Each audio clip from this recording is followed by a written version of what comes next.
Alright, I'm going to do a scoring breakdown of Wilder versus Fury. Effective aggression. Wilder was coming forward most of the fight, but he was very ineffective. That being said, Fury wasn't terribly effective when he threw punches either. He did land clean pot shots on Wilder occasionally, but most of his punches were missing or not landing cleanly either. So neither fighter was too effective. Even though Wilder was very aggressive, his aggression was met with misses and slips and counter punches. Ring generalship, the next criterion in judging a championship fight. This is given to the fighter that dictates the pace and controls the action of the fight. Off first glance, I felt like this was Tyson Fury, that he had the ring generalship advantage in this fight.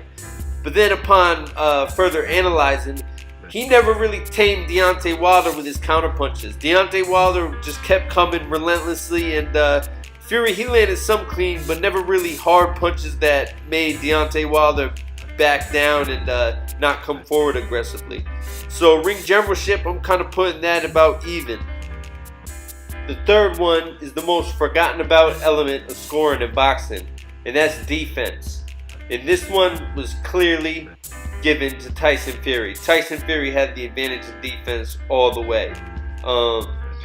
His slipping and his head movement is much like a welterweight or a cagey middleweight. Not many heavyweights have the subtle little head movement and shift of his head.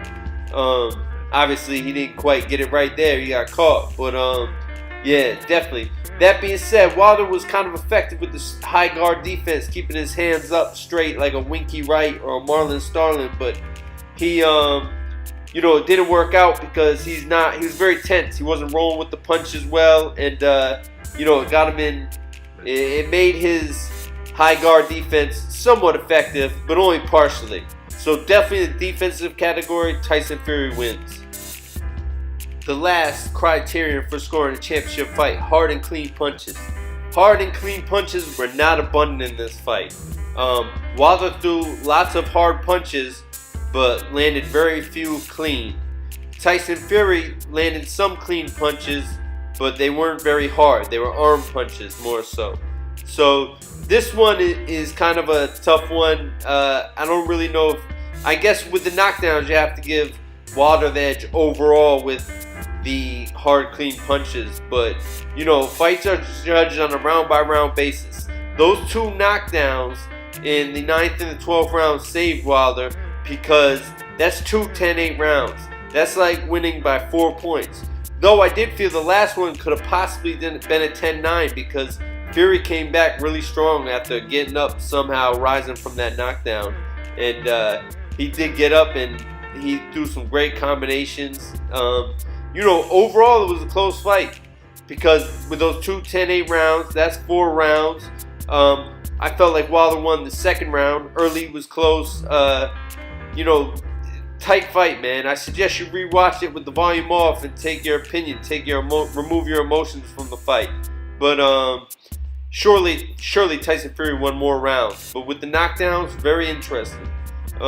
You let me know in the comments. I had it 114, 112 Fury, but I could live with the draw definitely because there was lots of close rounds where, Fury wasn't all that effective.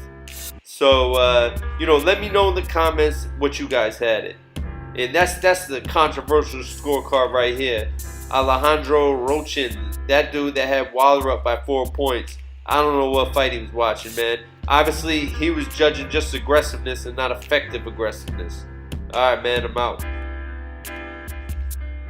Click the link in my description to purchase one of these shirts from my Combat Sports Life t-shirt store.